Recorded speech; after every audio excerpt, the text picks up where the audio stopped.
However, in TASS, the Russian outlet today, there was a Russian official who mentioned discussions about buffer zones and also effectively encoded language, the level of security forces that would be allowed in the area. If that is true, does that mean that the Russians are willing to discuss a demilitarized zone, calling it a buffer zone, which is in Donetsk? And is the discussion also the level of the Russian military presence, which will be in the occupied area of Ukraine? If that is the case, there may be a window opening up where Russia does not pursue its maximum demands. But I'm saying that with a great deal of caution, a great deal of caution. Joining us today, Scott Lucas, Professor of International Politics at the University College Dublin's Clinton Institute. Welcome to our program, Professor Lucas. Thank you so much for having me here, Daniel. The United States, Ukraine and Russia held trilateral talks in Abu Dhabi this weekend. This is for the first time since Russia's full-scale war began in 2022. Ukrainian officials described the meeting as productive and positive. Another round of negotiations is scheduled to take place in Abu Dhabi on the 1st of February. How significant is this, and what could this lead to? Well, Daniel, I wish I could give you a really detailed answer to where we are after that first set of Abu Dhabi talks with the Ukraine, Russia, and the U.S. Representatives, Steve Witkoff and Jared Kushner. But I can't, because the information is so limited on what has come out from all sides, from Ukraine, from Russia, from the Americans. If you take what the Americans say, in other words, what Steve Witkoff says, it's like, it's dramatic progress. And he says, oh, they even had a joint lunch together. It showed everyone can be friends. I'm like, okay, really? Not sure that even the Ukrainian and Russian officials, even if they're willing to have lunch together, are exactly friends, given the state of this invasion. So I think the American statements, you got to kind of put them to the side. It's almost like they're trying to will there to be an agreement because they want to please Donald Trump. I think the most interesting statements are the Ukrainian statements, including from President Zelensky.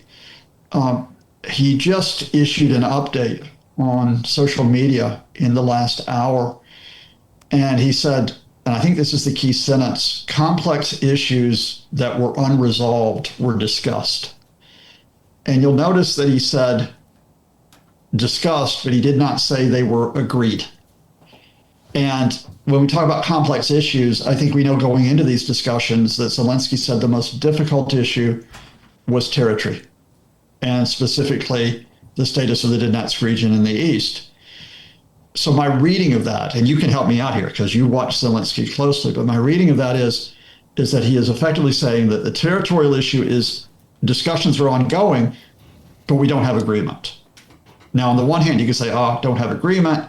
But on the other hand, that positive and constructive label means that Ukraine still believes that its proposal, alongside the Europeans, for the territorial settlement is still on the table. And just a reminder, that territorial settlement is that you have the current front lines in the south, and then in the east, you have this demilitarized, free economic zone in Donetsk, in which both Ukraine and Russia pull back their troops from the current front line, a demilitarized zone. I think, if you read Zelensky's statement, that's still on the table. The complication for us is the Russians, because publicly, the Russians are continuing to insist on Ukraine completely withdrawing from all of Donetsk. And they're not referring to a demilitarized zone. They're not referring to an economic zone. They're referring to the goals of their operation, which are to take all of Donetsk. However, in TASS, the Russian outlet today, there was a Russian official who mentioned discussions about buffer zones and also effectively encoded language, the level of security forces that would be allowed in the area. If that is true, does that mean that the Russians are willing to discuss a demilitarized zone, calling it a buffer zone, which is in Donetsk? And is the discussion also the level of the Russian military presence, which will be in the occupied area of Ukraine? If that is the case, there may be a window opening up where Russia does not pursue its maximum demands. But I'm saying that with a great deal of caution, because there's only that one report in Russian state media that has come out. I think the best that we can say here is that we proceed to February 1st, next weekend, again in Abu Dhabi for the second set of talks. I don't think we are close to an end of the invasion or resolution of it, but at least we do not have a complete breakdown because the Russians simply showed up and then decided we'll go back to missile strikes, drone strikes, and trying to break through on the front lines. You just mentioned about this interesting topic. I planned to ask you about this topic in several minutes, but let's cover this right now. Buffer zones and control mechanism were among the topics of negotiations between Russians, Ukrainians, Abu Dhabi, according to this Russian propaganda news agency TASS. This is Russia's biggest media, and this is state-controlled media, Russia's biggest state-controlled media, and they just share governmental Putin's regime narratives, right? However, could this mean that Russia, could be really open to any kind of compromise in the future?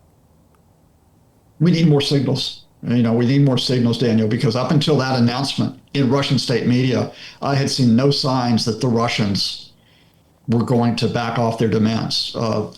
Vladimir Putin's top foreign policy at Yuri Ushakov said over the weekend, no, we will proceed with the goals of the special military operation. Dmitry Peskov, the Kremlin spokesman, said, no, our attempts continue to get a full Ukrainian withdrawal. This statement that's come out in TASS, and again, is it a shift of position or is it just a test by the Russians? I think we explained what buffer zone could mean. I think control mechanisms is even more interesting as a phrase. I just mentioned a minute ago, you'd have to look at what the Russian proposals are in terms of which personnel they have in eastern Ukraine. But I suspect also the Russians are using the word control mechanisms rather than security guarantees. The Russians don't want to accept a security guarantee for Ukraine because they don't want to accept European forces being in Ukraine. They don't want to accept the Americans providing any security guarantees for Kyiv. So they're going to say, quote, control mechanisms. And control mechanisms, therefore, becomes a code for those forces that are going to support Ukraine in making sure that Russia cannot invade again. So the extent of the security guarantees, I suspect, is also on the table, is on discussion. Will the Russians compromise and allow there to be some type of non-Ukrainian presence inside the country? Will they compromise and accept the U.S. oversight of the air power to maintain a security guarantee? Again, open questions. I'm in that frustrating position as an analyst, and maybe frustrating them for viewers who watch this, where I can't give definitive answers. I just simply am looking at discussions rather than any type of specifics on where we are on the issues, let alone whether we're going to get a resolution on those issues.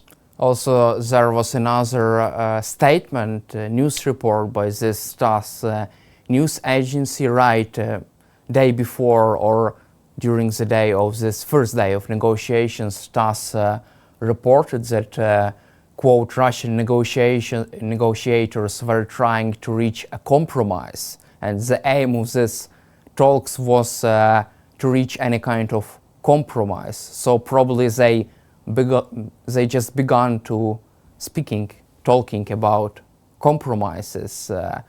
Could this also mean any kind of diplomatic opening? Well, that's a huge question. I think you can say that the Russians needed to refer to compromise. They can't come into the talks in Abu Dhabi and say completely, oh, no, we're not going to discuss any type of arrangement, because otherwise they're going to upset Trump. It's as simple as that. And I know we have viewers who think Trump is in Vladimir Putin's pocket, et cetera. But, Donald Trump wants to get credit for a peace deal, and he can't get credit for a peace deal if Russia won't discuss. So I think that was part of the Russian play here. I think also you have to remember that Russia puts out multiple messages. So you have that one message, we're willing to compromise, and they aim that at Trump. They then have a message for their domestic audience, which is, oh no, we're still sticking to everything we want to take. And let's be very clear here. If there is any type of agreement that does not give Russia all of Donetsk, it's a setback for Putin, because he has told his Russian public for years, we will take all of the Donbass. We will take it all. And quite clearly, Ukraine is not going to accept, giving up the rest of the Donetsk region, therefore the rest of the Donbass. So I think Russia is maneuvering for position here, in part because we've got so many uncertainties. We're uncertain where the Americans will go next, because Trump is unpredictable, Witkoff and Kushner are unpredictable, Rubio at this point, who appears to be more supportive of Ukraine, the U.S. Secretary of State, he appears to be on the sidelines here. And just while that unpredictability continues, Russia will continue to maneuver while, and I think we need to emphasize this, maintaining the attempt to break Ukraine. In the midst of these discussions, they're attacking Kyiv, they're attacking Kharkiv, they're attacking Zaporizhia, they're attacking other areas, not just with missiles and drones, but also with artillery shelling. And you know what that has meant for the effect on Ukraine's power grid. That you're talking about in some area, up to 80% of the country was blacked out at some point over the weekend because of the latest attacks. So Russia may say compromise, but at the same time, they're going to keep hammering away in the hope that they can force Ukraine to surrender. Why did Russians agree to participate in this trilateral talks in Abu Dhabi? I know that you didn't expect Russians to agree to participate in this format of diplomatic engagement. I was surprised. I remember we came out of recording last Thursday with you and Sophia, and I'd said, and the Russians wouldn't accept quadrilateral talks. In other words, they wouldn't accept talks that included the U.S. and Europe. And the only thing that saves me from being completely embarrassed is, well, they didn't agree to Europe being at the table, but they did agree to the trilateral talks. And I think the easiest answer is the obvious one, and that is they had no choice here, because they had gotten to the point where if they didn't show up, it was going to offend Trump. And that means that those people within the Trump administration who want even more support for Ukraine would have had the upper hand. Just walk this back into October to get an idea of where we were. Because Putin had misplayed this with the Americans, think about the Alaska summit in August, then in the autumn, where he asked for too much. He asked for all of Donbass. He continued to the mass attacks on civilians. And we get to October, and despite Donald Trump being chaotic, you have had the U.S. restoring intelligence sharing with Ukraine. The U.S. is selling weapons to Ukraine via NATO countries, and there's the possibility that the U.S. may send Tomahawk missiles. Now, it was at that point that Steve Witkoff gets onto the phone with Vladimir Putin's advisor, Yuri Ushakov, says, well, got to do something about this. And what do? They have Putin call Trump, and that means they push back on the Tomahawks being sent to Ukraine, right? Well, here we are, because the Russian ultimatum to Ukraine didn't succeed. And you know the story of that, Witkoff and Kushner with Vladimir Putin's aide, Kirill Dmitriev. Because Ukraine and Europe did not fold, but they kept negotiating. Now we get to January, and Russia's in the position where it did not get its ultimatum for Ukraine's surrender. The proposal on the table is a Ukraine-Europe proposal. If they say we won't discuss it, they've got nothing to show Trump, nothing. And as much as Trump can be flattered, as much as he possibly admires Vladimir Putin, this cannot end up with Donald Trump supporting an ongoing Russian invasion and attacks on Ukrainian civilians. That doesn't look good for Trump. It doesn't look good for him with Congress. It doesn't look good with him for a lot of Republicans, his own supporters. So Russia's got to give him something, and they give him the presence at the talks, right? And again, the timing here is key. What happens? Witkoff and Kushner talk to Ukraine, talk to Europe. Zelensky eventually talks to Trump at Davos. Witkoff and Kushner go off to the Kremlin. Everybody's happy in the Kremlin. Yeah. And then Witkoff and Kushner can come out of that talks in the Kremlin and say, hurrah, the Russians are going to Abu Dhabi, as if that's the big success.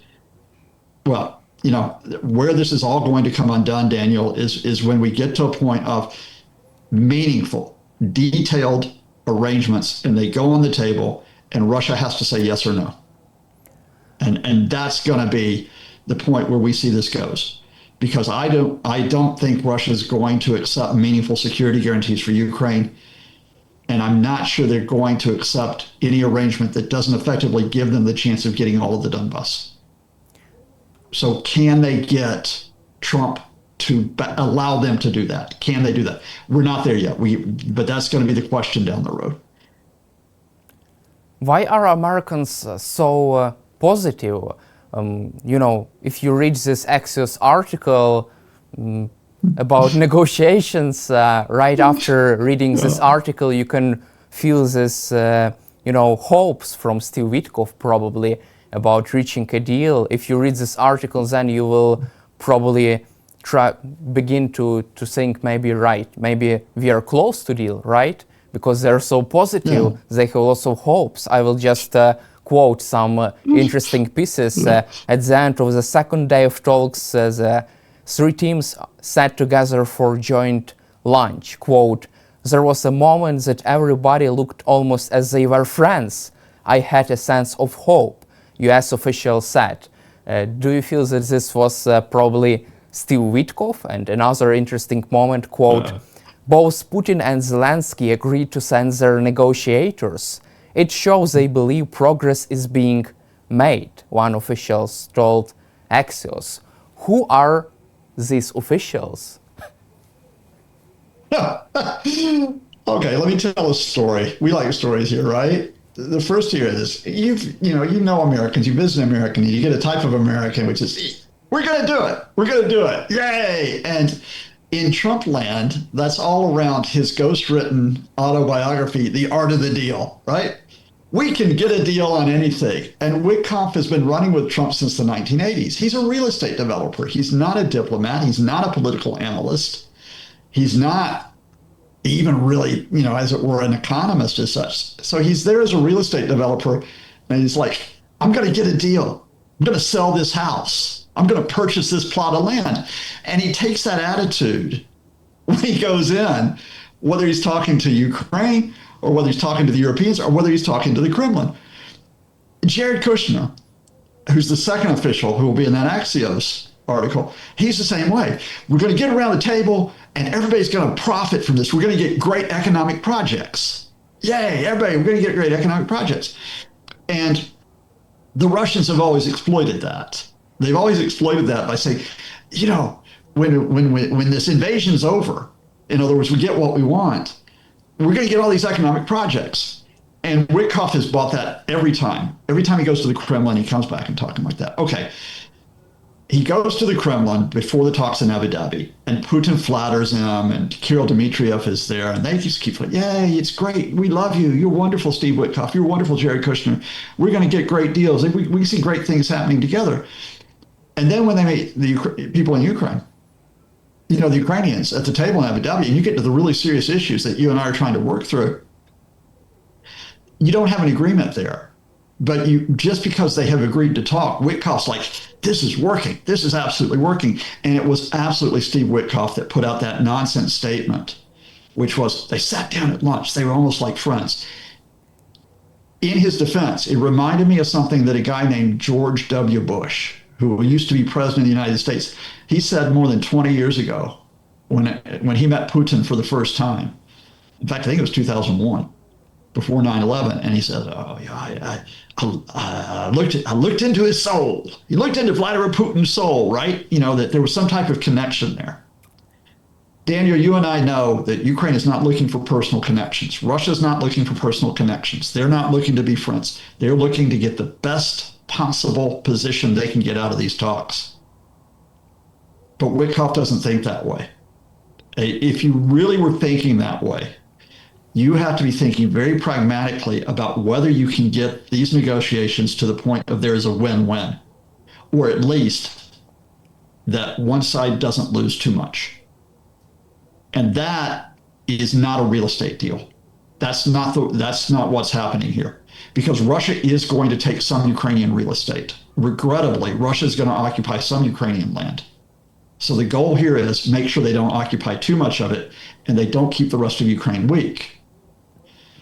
Ukraine is hopefully going to get some sense of security with these guarantees, but they're still going to have to face the Russians on their doorstep. So the best you can get is an arrangement in which each side gets a bit of what it wants out of this in the short term. And then in the long term, the best thing you can get is that Ukraine gets the support from Europe and indeed from the United States, hopefully from the United States, where it can continue to build and strengthen itself while Russia has to deal with the fact that it's occupying territory that it's destroyed. You just mentioned about this matter of security guarantees. Ukrainian President Volodymyr Zelensky just said that this deal on security guarantees for Ukraine was ready for 100%. And Ukraine right now is just waiting date and time to schedule this signature process, right? For date and time for signature meeting summit to sign this deal. However, it seems like Americans hesitate to sign the deal before the war ends or before the final peace deal is reached, right? Yeah. So this brings everything together we've been talking about. What Zelensky's trying to do is he's trying to bump the United States into confirming its acceptance of the security guarantees with Ukraine, with European countries, and with others, right? And then that's a huge success for Zelensky, because you would like to get the Americans involved in the guarantees, supervision of air power. That's also politically as well as militarily important. If you get that, it's a really important leverage that you have with the Russians. Because when you go into further discussions with the Russians, it's not, will there be security for guarantees for Ukraine? It is, here are the security guarantees for Ukraine. Are you going to accept them? If the Russians say yes, you've got the guarantees. If the Russians say no, they look like the bad people standing in the way of an agreement. The problem is that there may be some within the Trump administration, I'm certain there are, you just alluded to them, who are saying, well, we can't give final confirmation on security guarantees unless the issues are resolved in the talks. Territory, status of Zaporizhzhia nuclear plant, Ukraine's recovery. Can't talk about security guarantees till everything else is agreed and the Russians have accepted. That is another reason why the Russians went to Abu Dhabi. They could not afford for these security guarantees to be confirmed. Because if the security guarantees are confirmed, they go into the future from a position which is weaker. So to keep the security guarantees from being implemented, Russians say, okay, we'll talk. What I get out of the Zelensky statement is that the Russians have not succeeded in taking the security guarantees off the table. They have not been able to go to Abu Dhabi and insist that there be no mention or no further discussion of security guarantees. But on the other hand, Ukraine doesn't have confirmation of the American involvement. Remember the other thing that came up at Davos, or that could have come up at Davos? It didn't come up specifically, but it was this question of U.S. involvement in Ukraine's recovery fund. At one point, we thought they were going to discuss an $800 billion plan for support for Ukraine. And, you know, the combination of recovery and U.S. taking profits out of investments, et cetera. That didn't specifically come up at Davos, but I think the general principle did. Again, Zelensky wants to get some type of definition of this. If you could get a definition of the U.S. involvement in Ukraine's recovery, it will help lock them into the security guarantee. But he's not there yet. And that was why he put out that message, that latest message on social media. Let's also cover U.S. politics and this fatal shooting in Minneapolis. What is really going on with ICE and this big migration fight inside United States even people in Ukraine are shocked and really interested in getting more information about this, because this was the second probably time when a US citizen was shot dead by ICE officer, ICE worker. Yeah. So Alex Preti, who is an intensive care unit nurse, 37 years old, well liked by everybody. He was known for, he worked in a unit which was effectively a hospice unit. And so when the veterans passed away, he would read memorial testimonies to them. And there's one which relatives have said, you can make this public. We want you to publicize this, where he talks about this veteran who has passed and talk about this person who has fought for freedom. And we have to carry on fighting for freedom. It's really, really moving. And just to establish the facts, pending a full investigation, which may or may not happen, given the way Trump people operate, he was, just simply filming as an observer. He was filming not just Immigration and Customs Enforcement, but Border Patrol.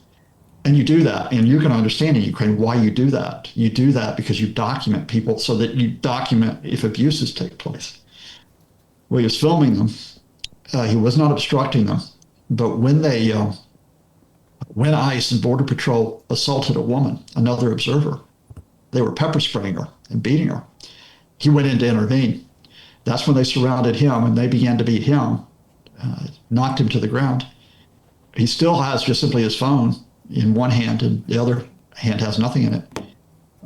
He had a gun on him, but he was not brandishing it, which the Trump people lied about. It was just in the waistband of his trousers. They take the gun, and then they execute him. Not just shoot, execute. 10 times they shot.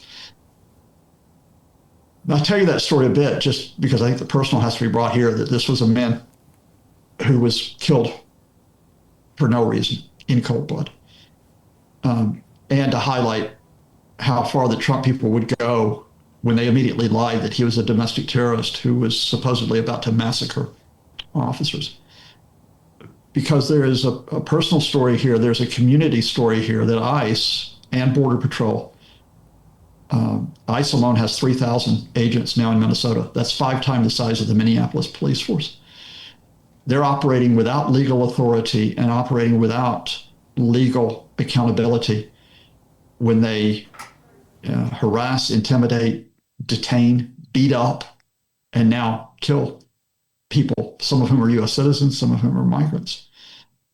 And they can continue to operate without legal accountability because the Trump people will lie about what they're doing. And they will make up stories that the problem here is not ICE and Border Patrol. The problem here is radical leftist outside agitators, none of which is true. I mean, most of the demonstrators and protesters are residents who are concerned about their neighborhoods. So the broader story beyond all of this, and it's something with regret that I have to say as someone who, born and raised in the United States, is that it's not just ICE that are operating beyond legal accountability. It's the people who oversee ICE. It's the Homeland Security Secretary, Kristi Noem. It's the Justice Department, Attorney General Pam Bondi. It's Donald Trump and his advisors like Stephen Miller or the Vice President, J.D. Vance. Because these people, they don't believe that they can be checked by the courts. They don't believe they have to be accountable to Congress. They don't believe they have to be accountable to local and state authorities. They are authoritarian. The United States has an authoritarian government. And I think I find it really horrific that we've witnessed 4 years of Russia's own authoritarian, you could probably come up with worse names for regime, and what it's done to Ukraine and what it does to its own people. And rather than being able to say you can point to the United States as a country that does have a proper democratic system, that has a proper responsibility in supporting Ukraine, that this faction, this cabal, this group that is in the White House, they don't believe in a democratic system. I mean, they just don't. They just simply believe they should have power, unlimited power. I think it's the most important moment for my country, my native country, since 1865 and the end of the U.S. Civil War. And the only thing I can hold on to is that there are very, very good people who don't want to see the system destroyed. There are people in Congress who are unsettled by what is happening, including a few Republicans. There are courts that are unsettled by what is happening. But most importantly, when you look at those people in Minnesota who come out to honor Renee Nicole Good, who was killed just over 2 weeks ago by ICE, when they come out to honor Alex Pritty, they come out in the freezing temperatures to say, this is our community. These are our neighborhoods. And we want to live in the security of a decent, tolerant system where everyone is legally accountable. And that's the only thing that gives me hope at this point about that country, is that those good people are there, and there are more of them in other states as well. And we need to keep on supporting them as they face the challenge of ICE, of Border Patrol, and of the Trump authoritarians. Could this lead to wider protests in the US against Trump administration, and could this lead to Trump's impeachment, for example? Because next year there probably are going to be elections to US Congress, to US House of Representatives, and probably part of US Senate. And also I would like to ask you about Gregory Bovino, senior US Border Patrol official, because some media people in social media were accusing him of wearing a Nazi look coat and this Nazi style. Some people accused him of doing so in social media. There are some interesting articles. What is your take about this interesting topic? Yeah, I think the first thing to say is we don't have to reach for the word Nazi in terms of what's happening, because, Nazi Germany was the way it developed in the 30s. This is the U.S. in 2026. Just evaluate the U.S. on its own terms. That, for example, when Gregory Bovino, who is the head of Border Patrol, strikes this military pose, like a general leading his troops into battle, that's why that code is significant. It's all part of a look, right? And who is he going into battle with? He's going into battle with immigrants, the large majority of which have committed no criminal offense. 70% of those who are detained by ICE have not committed a crime. Let's put that out there. But he's also going into battle with unarmed demonstrators and residents. He's fighting the people of Minnesota who should be protected. That's what he's doing. So we can just simply state it like that. I think if you wanted to go farther and talk about the wider challenge, Friedrich Merz, the German chancellor, carefully took on this issue at Davos last week before the killing of Alex Pritty. And he said, I know what happened to my country in the run-up to World War II. And we know where that led. He didn't say Trump, didn't say America, but you could see what he was saying. He was issuing a warning. We have to be alert for this. Well, we do have to be alert. Are you telling me that we can be alert enough that X, Y, and Z can happen where we turn back the threat? I think we have to proceed step by step here. And I think the first steps are that there is the possibility there will be a wider conflict in Minnesota and in other states, because people will protest these abuses of power. They have the rights as Americans to protest the abuses of power. They have the right to call out the injustices. They have the right to call out the violence that was committed by government forces. But the Trump folks could well try to escalate this and use more force. There are some Trumpists who are threatening to deploy the military using something called the Insurrection Act. The Trump folks will smear demonstrators and protesters as being tools of left-wing evil movements. I just came out of an interview on the BBC with someone who said the protests are controlled by the Open Society, George Soros' foundation. It's like, no. The Open Society Foundation does not support demonstrations and protests. They support democracy initiatives. So that's the challenge we face. And I think that's the one we need to confront, because to ask if Trump's going to be impeached, look, realistically here, a president only gets impeached if 2/3 of the Senate, 67 senators, will convict him. And right now, the Republicans have 53 seats, and the Democrats only have 47. So the numbers aren't there to impeach him. Donald Trump should have been impeached. He should have been impeached, although he was never impeached, over his cooperation with Russia to help get himself elected, and then his cover-up of that. He was impeached, but he was not convicted over his blackmail of Ukraine, cutting off its military aid because they would not smear his political opponent, Joe Biden. And of course, he was impeached, but he was not convicted when he tried a coup attempt. Okay, well, he is back in power. He didn't need a coup, and he's back in power. And at this point, we've only got a handful of Republicans that will even speak out against him over the killing of Alex Preddy. So, no, we're not at the point of impeaching and convicting Donald Trump. We need to be at the point of supporting those American communities. And that means supporting local and state governments and supporting local and state groups rather than just simply looking at Donald Trump. Thank you, Professor Lucas, for your time and insightful answers. Really in-depth conversation about foreign policy, negotiations, and US internal politics. And glory to Ukraine. Thank you, Daniel. Glory to the heroes.